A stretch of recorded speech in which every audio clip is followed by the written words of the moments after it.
Hi, my name is Jason Bochniak. I'm here at the 2011 Ultimate Bike Builder Custom Bike Show in Cleveland, Ohio. I'm the current winner from the DC show and the New York show, which were the last two shows out of the 12 shows that this particular show series has. And what I'd like to do is talk to you about this build here and tell you about 4 companies that I use to create this motorcycle right here and the experience that I've had with these 3 companies. And I'd like to strongly recommend each of the 3 company manufacturers that build the products, and then I'd like to also recommend the company that built this bike for me. So I'd like to start off first with ProCharger and go over the 3. It's ProCharger, T-Man Performance, D&D exhaust for the Borzilla on the other side, and then Freedom Cycle is the company that I use to put this together. So the first thing I'd like to talk about is this B1 tuner kit that ProCharger makes. The B1 tuner kit is for anyone who has a motor that's had modifications done to it to accommodate the motor. So in this particular build, what we did was we reinforced the bottom end of the motor with a Dark Horse crank. It's welded, balanced, Dark Horse rods, Wiseco pistons. And for this kit, ProCharger will sell you the entire kit. It's all self-sufficient and ready for bolt-on. They sell you this primary cover, the bracket, the supercharger itself, the crossover. On the other side, there's an air-to-air intercooler, and then there's the complete unit that goes onto the manifold, the throttle body. So first off, I'd like to talk about the ProCharger with the Gates wet belt that they have inside. What they do is they have a modified cog here, and then there's a Gates wet belt that goes all the way around, transfers to the outer belt out here, which transfers to the transmission. On this particular build, what we did was we put a 2.55 pulley on there to make the impeller spin just a little bit faster, and then there's a more aggressive impeller in there that they changed, and I think what they do is they arbitrarily give you that impeller with the ProCharger.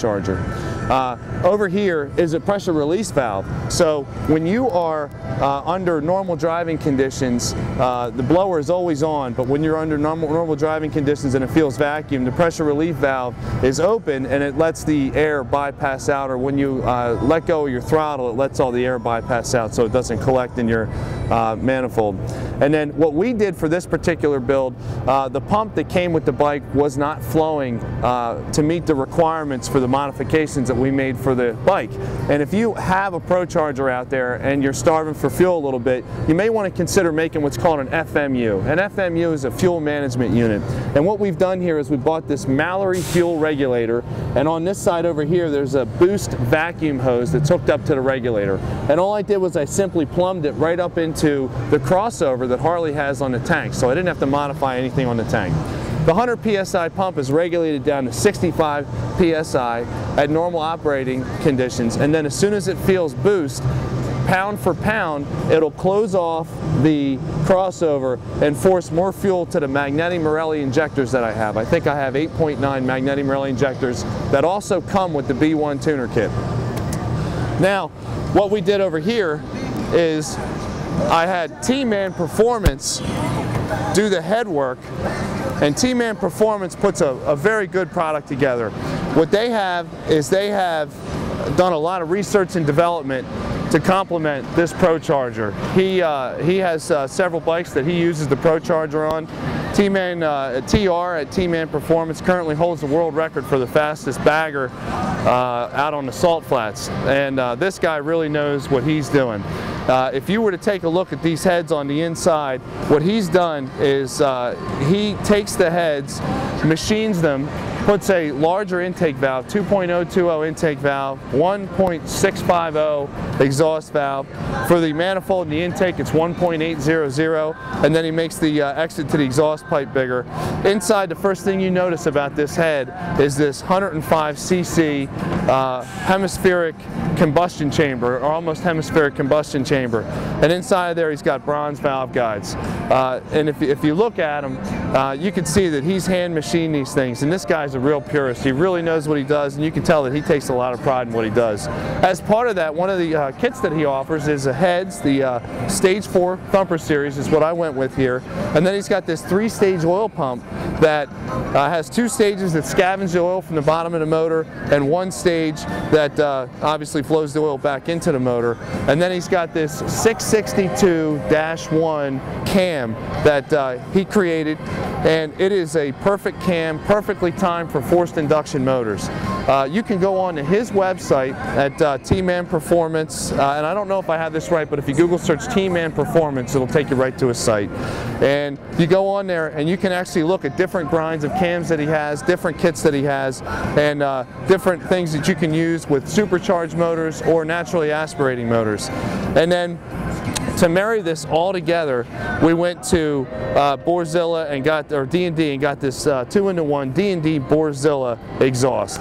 And let me tell you about this exhaust. This exhaust right here is beautiful. The first thing you notice is this arc on the pipe right here, and the reason that is because both pipes are exactly the same length to keep the back pressure the same. And then you see this huge collector back here. The baffle is actually that long, and inside that pipe it makes such a beautiful sound, yet meets all the back pressure requirements that you need for a large size motor. This motor is a 103. We've complemented it with a 60mm throttle body to go along with it. There were some modifications that we had to do. The B1 ProCharger does not naturally mount to a 60mm throttle body, so there is some milling that is necessary for it. But I want to stress to you that the ProCharger company makes a bolt-on product that is perfect for a stock motor, and it'll give you 60% more horsepower. What I have here is I have the dyno run that was taken at Freedom Cycle with this current build, and the first thing you can see is this straight line that goes all the way up here. That's your power at the rear wheel. So I've got 171.62 at the rear wheel, and then over here's the torque line that you see over here. And the funny thing about the torque line is, as you can see, at about 53 or 5400 RPM, it kind of maxes out. You know what that tells you? That tells you that you don't need to rev your motor up real high. You can shift at 5500 RPM and you're at your max torque. So what I do is I have my shift light set at 5500 RPM for that, so I can save my motor, because I learned the hard way that over revving a Harley Davidson is not the thing you want to do. So like I said, I just wanted to show you this dyno run here, and just an extreme amount of power. If I were to let it run out to 7,000 RPM, I probably would have got 200 horse out of the motor. And then finally, what I'd like to talk about is Freedom Cycle. Freedom Cycle is a local company in Wilmington, Delaware. They were great with the ideas and the support that I get to help build this. Kathy and Frank over there have just been really the best. They listen to everything I have to say, and if they feel that I'm going in a direction that's not going to complement the bike best, they'll give me recommendations, and they've just been spot on every time. Freedom Cycle, like I said, is in Wilmington, Delaware. Their phone number is 302-798-6900, and if you just Google search Freedom Cycle in Wilmington, you can see their website. It'll come up. I'd like to also thank the Ultimate Bike Builder Competition for giving me the opportunity to show this bike. I've taken a lot of pride and a lot of joy in this bike, and outside of the glitter of the motorcycle, it mechanically is just a strong motorcycle. We're getting 172 horse at the rear wheel, 143 foot-pounds of torque right now, which is just absolutely phenomenal for a Softail. And this class that they have at the Ultimate Bike Builder Competition is great for a guy like me. I don't own a shop. I just had an idea and built a bike in my spare time, and this class for the Ultimate Bike Builder Competition is the modified Harley class, and there's two requirements. You have to have the frame that came with the Harley Davidson, as well as the motor that came in the frame. You can't modify the frame, and as you can see, I didn't modify the frame, but I pretty much changed everything around it. So it really gave me a chance to get into this industry, and I have so many ideas to go further that I think I'm going to try and take it to the freestyle next year. Because of this opportunity, I'm kind of motivated to build my own bike. So I just wanted to thank the Ultimate Bike Builder Contest for that.